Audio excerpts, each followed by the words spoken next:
Nesse momento, amados, abramos a palavra de Deus para ouvir o que o Senhor tem para nós. Não que até agora não estejamos ouvindo o que o Senhor tem. Toda vez que nós louvamos, toda vez que cantamos, toda vez que oramos, toda vez que alguém vem dar um testemunho, estamos já falando com Deus, já estamos recebendo de Deus, a sua palavra. Mas esse é o momento de recebermos essa orientação de uma forma mais incisiva, mais direta, Então, abra bem os seus ouvidos, abra o seu coração, a fim de que a palavra que vamos trazer, a palavra que o Senhor nos deu, ela seja a boa semente, aquela semente que entra no coração e frutifica. Ela não fica lá esquecida, mas ela frutifica. Então abra sua Bíblia no livro de Filipenses, Novo Testamento, uma epístola paulina, Filipenses capítulo de número 1, do verso 27 a 29. Filipenses 1, dos versos 27 a 29, que diz assim: amados irmãos, vivei acima de tudo por modo digno do Evangelho de Cristo, para que, ou indo ver-vos, ou estando ausente, ouça no tocante a vós outros, que estáis firmes em um só espírito, como uma só alma, lutando juntos pela fé evangélica. Repita comigo: lutando juntos pela fé evangélica. E que em nada estáis intimidados pelos adversários, pois o que é para eles prova evidente de perdição, é para vós outros de salvação. É isto da parte de Deus, porque vos foi concedida a graça de padecerdes por Cristo, e não somente de crerdes nele. Repita comigo aqui o que está nesse último versículo: porque vos foi concedida a graça de padecerdes por Cristo, e não somente de crerdes nele. Amém. Amados, amadas, tudo na vida tem um preço. Tudo na vida tem um preço. Você quer estudar na melhor universidade do Brasil? Ok. Só que esqueça os finais de semana. Esqueça as horas ociosas sem fazer nada. Esqueça o dormir até tarde. E esqueça até mesmo o namoradinho ou namoradinha por 1 ano ou 2. Porque você precisa se preparar. Quer entrar na melhor universidade? Tem de pagar o preço. É necessário um grande estudo, uma grande preparação e abrir mão de uma série de coisas. Você quer passar no melhor concurso? Existe um concurso que é o queridinho de todos, Auditor da Receita Federal. Um baita de um salário, mas idem para o que eu falei para entrar na melhor universidade. Você quer pagar o preço, você quer entrar, haverá de pagar o preço. E você sabe que não é fácil abrir mão de coisas boas. Porém, você tem algo melhor para conquistar. Você tem algo superior. Então vai valer a pena, sim, abrir mão de fim de semana, abrir mão de sono, abrir mão de uma série de coisas, a fim de que você alcance aquilo que é melhor. Repito, tudo na vida tem um preço. E tudo aquilo que tem valor para nós na vida, na nossa vida espiritual, também tem um preço. Jesus contou a parábola de um homem que estava atravessando um campo e ele tropeçou num tesouro escondido naquele campo. E transbordante de alegria, ele foi e vendeu tudo o que tinha. Casa, cabrito, ovelha, boi, terreno. Ele vendeu tudo o que tinha, foi e comprou aquele campo. Puxa, pastor, mas ele perdeu tudo o que tinha. Sim, ele perdeu. Mas ele perdeu porque encontrou algo que era tão precioso, algo que tinha um valor tão incalculável, que valia a pena ele renunciar tudo aquilo que ele tinha para ficar com aquele campo. Amados, eu estou dizendo isso para afirmar que a vida cristã, ela tem um preço, ela tem um custo, e é necessário estar disposto ou disposta a vivê-la condignamente. É preciso disposição de pagar o preço de ser discípulo de Cristo. Porque, amados, eu não quero apenas ser membro da igreja. É importante entender que ser membro faz parte da nossa vida eclesiástica, porém, é necessário que haja um lastro por trás. É o lastro de ser discípulo. Discípulos e discípulas de Cristo. Se nós queremos ser seguidores do Senhor, é preciso pagar o preço. É preciso pagar o preço de amar a cruz de Cristo, até mesmo mais do que nossa própria vida. Um dos hinos mais belos da nossa hinologia, né? A hinologia protestante, eu considero, chama-se Rude Cruz. E o coro desse hino diz assim: sim, eu amo a mensagem da cruz, até morrer eu a vou proclamar. Levarei eu também minha cruz, até por uma coroa trocar. A grande pergunta nessa noite é: você está disposto a pagar esse preço? Você está disposto a carregar a sua cruz e seguir a Jesus por onde Ele for? E quando nós falamos disso, amados, de pagar o preço, de seguir a Cristo, significa que o cristão é chamado a levar sua fé às últimas consequências. E é claro que isso será diferente em cada lugar da terra, né, que a gente estiver. Eu acompanho a missão Portas Abertas. Aliás, se você se interessa por missões, entre missão portasabertas.org e você verá ali o que está acontecendo no mundo, principalmente no que diz respeito à perseguição. E a Portas Abertas, ela monitora a perseguição no mundo.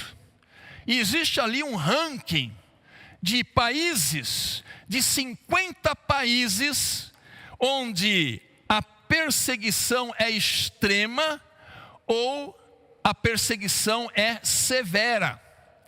Coreia do Norte é o primeiro lugar em perseguição no mundo. E eu acabei de ler, agora à tarde, estava me preparando, acabei de ler que existem cerca de 50 a 70 mil cristãos na Coreia do Norte que estão em campos de concentração. 50 a 70 mil cristãos. É o país mais fechado do mundo. E às vezes a gente imagina que são apenas os países, né, da janela 1040, é muito famosa essa janela, que são os países que estão ali entre o paralelo 10 e o paralelo 40, que pega principalmente o norte da África, ali os países subsaarianos, né, os países do Oriente Médio. Ali a perseguição realmente é muito feroz. Mas vocês sabiam que aqui na América Latina nós temos 2 países terríveis também, 3 melhor dizendo, 3, Cuba, México e Colômbia. São 3 países, ainda hoje estava lendo que no México houve uma morte de um cristão hoje, foi morto por ser cristão. Então está bem próximo de nós. Então nós temos uma lista de países que é muito severo. Isto, mas não significa que nos países restantes do planeta será um paraíso e só haverá facilidades. Não. Cada país, cada cidade, cada bairro representa um desafio para se servir a Cristo Jesus. Cada lugar tem a sua característica. No ano passado, faleceu aos 72 anos um grande escritor cristão chamado Timothy Keller. Quem conhece já ouviu falar de Timothy Keller ou Tim Keller? Um pastor e excelente autor de dezenas de livros. Se você achar algum livro assim para comprar, escrito que o autor é Timothy Keller, compre porque vale a pena. E ele plantou uma igreja, uma congregação, no lugar mais improvável do berço do capitalismo, que é Manhattan, lá em Nova York. Porque ali realmente é onde o capitalismo é mais selvagem, é ali onde o capitalismo ele tem a sua força, o seu sucesso. E lá naquela igreja, Keller pregava para as elites do país que essa elite estava adorando deuses falsos. E que essas pessoas precisavam identificar os ídolos que dominavam as suas vidas, para que elas pudessem se libertar desses ídolos. Sabe o que é isso, amados? É você dizer, apontar o dedo assim, né, no nariz da pessoa, né? Olha, você pensa que está vivendo bem? Você pensa que vida é isto aí? Eu quero te dizer, você está seguindo ídolos. E aqui, amados, até para que fique bem claro, né? Esses ídolos da América são diferentes dos ídolos dos nativos africanos, mas continuam sendo ídolos tão perniciosos quanto. Deu para entender? Existem os ídolos que a gente aqui no Brasil sabe, olha, é ídolo, é ídolo, é ídolo. Mas a América também tem seus ídolos, são diferentes, são até bonitos, são até chamativos, mas continuam sendo ídolos. E é isso que Timothy Keller fez durante a sua vida ali naquele lugar. Meu irmão, minha irmã, você ama a Deus? Você deseja servi-lo? Haverá um preço em servir a Deus. E a grande pergunta é: você está disposto a pagar? Ninguém gosta de sofrer. Ninguém gosta de padecer. Isso é indiscutível. Entretanto, amados, a palavra que nós lemos aqui nos diz que sofrer por Cristo é privilégio. Não está dizendo ali, olha, sofrer por Cristo é maldição, é problema, é algo que não vale a pena. Não, diz lá o texto, né? Que nós fomos chamados não apenas para crermos em Jesus, mas se for necessário, também que estejamos padecendo. Isto não é fácil. Amados, Paulo está dizendo que foi concedida a graça de crermos em Cristo, mas também de sofrermos por Ele se isso for necessário. E isso não é motivo de vergonha. Ao contrário, se nós estamos padecendo alguma coisa nessa vida, por causa do amor de Cristo, por causa da sua fé, por causa da sua posição no mundo, por causa da sua justiça, por causa da sua vida ilibada, se você está padecendo por Cristo dessa forma, glorificado seja o nome de Deus na sua vida. Numa mensagem como essa, talvez muitos que estão nos assistindo, podem pensar assim: pastor, pera lá, isso foge um pouco do que eu quero. Não é bem isto. Eu quero ser guardado pelos anjos. Eu quero na hora do aperto pedir socorro a Deus e Ele me livrar. Eu quero bênçãos para mim e para minha família. Isso não tem problema nenhum, pastor. Eu quero pertencer a uma igreja séria, mas eu não quero padecer. Nós não pensamos em graça como sofrer alguma forma de padecimento. Nós queremos recompensa por servir a Deus e não padecimento. Vamos confessar. Queremos sim servir a Deus, queremos estar ao lado dEle, queremos pegar a nossa cruz, mas eu quero recompensa por isto. E a Bíblia diz que às vezes não será essa recompensa como você está pensando, mas será alguma forma de padecer. Há muito crente no mundo que gostaria de pegar esse versículo da Bíblia e rasgá-lo, ou ignorá-lo, ou dizer: pastor, eu só quero a parte boa da fé. Pastor, quando eu entrar da porta para dentro, eu quero que o Senhor pregue sobre vitória, sobre conquistas, sobre ganhar, sobre prosperidade, sobre derrotar o inimigo. É desta graça que eu desejo. O mundo evangélico, irmãos, está de cabeça para baixo. Vocês não imaginam o que estamos vivendo, que não é cristianismo, não é fé evangélica. Hoje o que mais ouvimos no meio evangélico é: eu tenho direitos.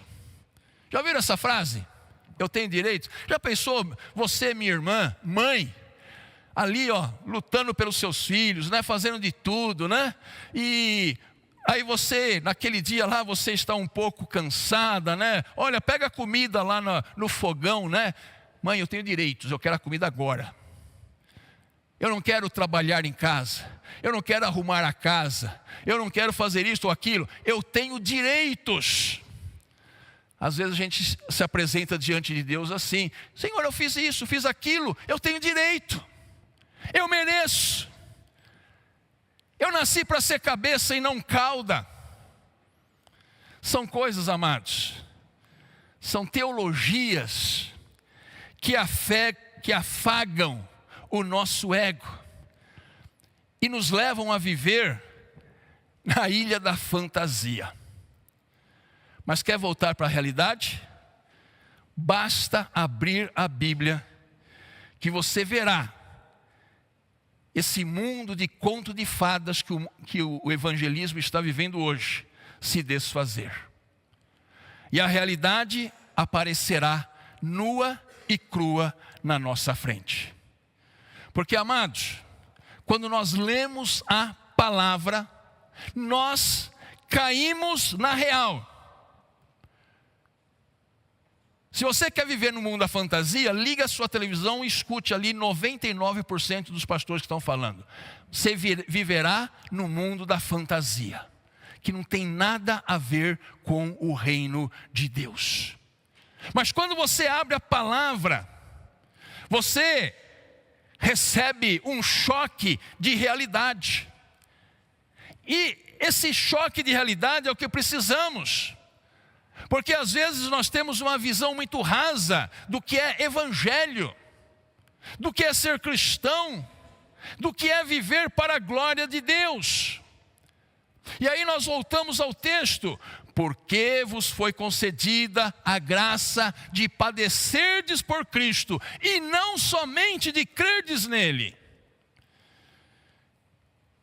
E mais, no versículo 27 diz assim: vivei acima de tudo por modo digno do Evangelho de Cristo.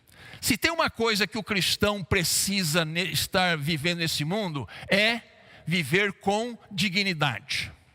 As pessoas têm de olhar para nós, amados, e saber que o nosso Deus, que o nosso Cristo, nos faz melhores. Deus nunca piora ninguém. Se você vai à igreja, se você congrega, se você é um cristão discípulo de Cristo, Deus te faz melhor. E onde você estiver, Paulo diz: espalhe o bom perfume de Cristo. As pessoas precisam saber que você é cristão, mesmo se você estiver de boca fechada, pela sua atitude, pela sua postura, por aquilo que você defende, por aquilo que você critica dentro da palavra. O mundo precisa saber que nós somos de Cristo por causa da nossa vida que está sendo espalhada. A Bíblia diz, Paulo vai nos dizer que nós somos a Bíblia, a palavra para as pessoas. Milhares de pessoas ou milhões de pessoas nunca entrarão numa igreja para ouvir a palavra.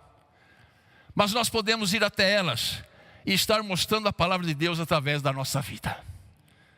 Então, amados e amadas, vivei acima de tudo, por modo digno do Evangelho de Cristo, lutando juntos pela fé evangélica. Eu acho bonito isso, lutando juntos. Irmãos, ninguém consegue fazer nada sozinho.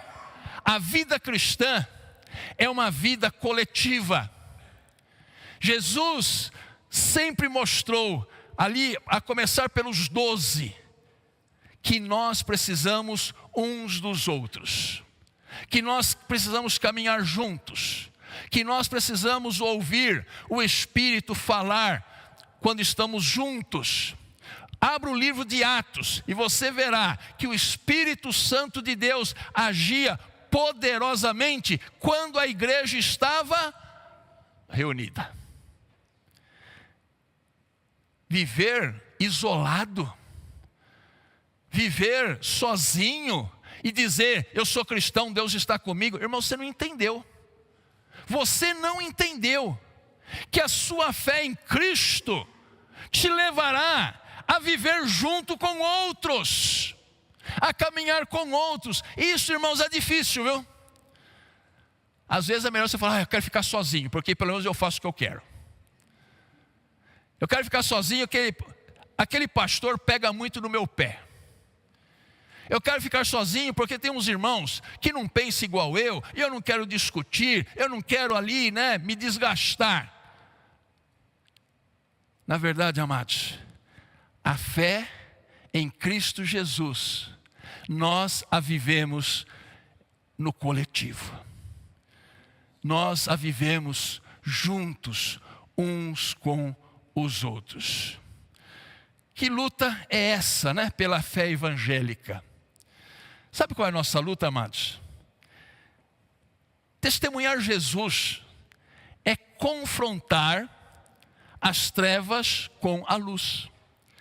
Se há algo que nós precisamos fazer neste mundo que vivemos, amados, um mundo que anda em trevas, um mundo que anda em penumbra, um mundo que está ouvindo coisas e seguindo coisas, e eu fico assim, admirado de ver um país como o Brasil. Você faz uma lista do ranking das pessoas que mais têm seguidores, é cantor sertanejo, é jogador de futebol. Um tem 80 milhões de seguidores, o outro tem 60 milhões de seguidores, e por aí vai. Como que um país pode progredir, eticamente falando, seguindo quem não tem moral sequer para falar com uma criança? Imagina com 60 milhões de pessoas. Então, amados e amadas, testemunhar Jesus é abrir a boca e confrontar as trevas com a luz.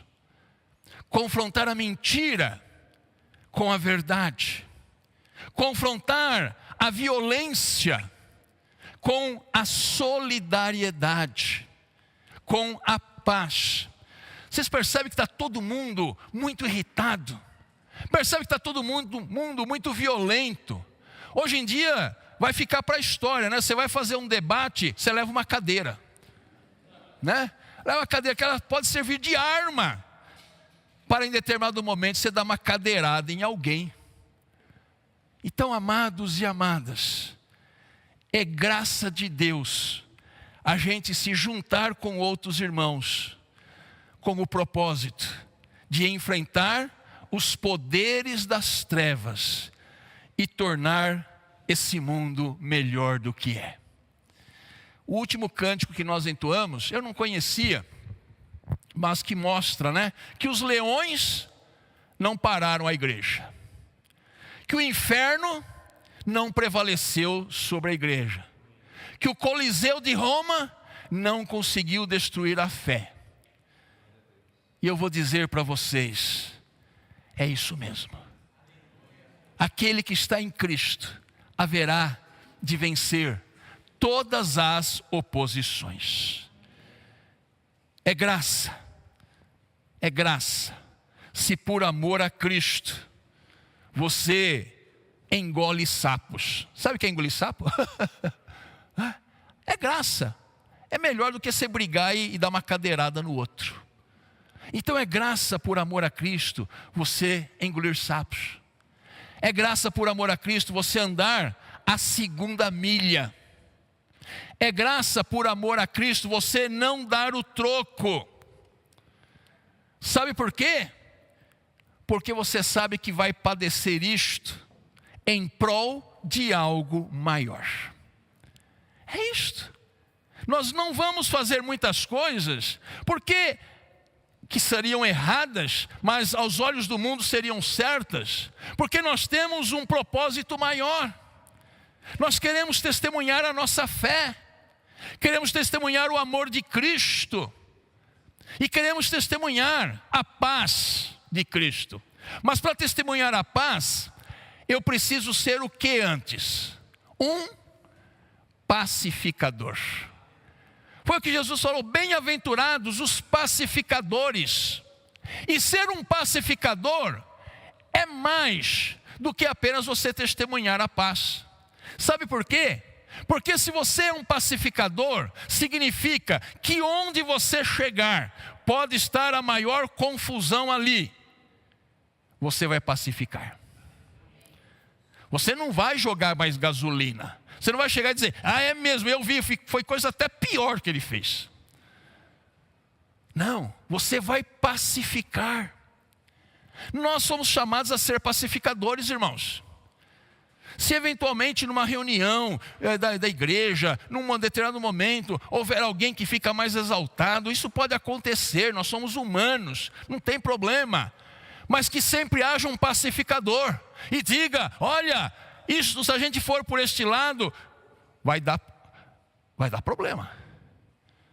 Mas vamos esquecer, vamos melhorar, vamos rever a postura, porque nós queremos a paz.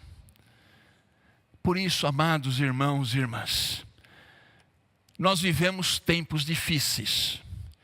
E Paulo já nos avisou que haveremos de não apenas crer em Jesus, mas de padecer por Ele. Se você já padece alguma coisa por sua postura cristã, eu vou lhe dizer, meu irmão, então você está no caminho certo. Então não tem nada de errado acontecendo com você, porque você está padecendo, não porque você é chato, não porque você é radical, não porque você, enfim, mas porque você está vivendo a fé que Jesus Cristo é o seu Senhor. Por isso, amados, nesta noite, a vida cristã nunca é fácil. Se alguém disser para mim, ó pastor, ser cristão é fácil, é beleza, é tranquilo. Olha, eu estou há mais de 10 anos vivendo, está tudo numa paz. Tem alguma coisa errada. Porque onde quer que a gente estiver, nós estaremos confrontando pessoas. A nossa própria postura, a nossa própria forma de ser, haverá de confrontar as pessoas. Mas você vai confrontar para o bem, para a vida, para a fé em Cristo Jesus. Que Deus nos abençoe nesta noite. Amém, amados? Amém, amém.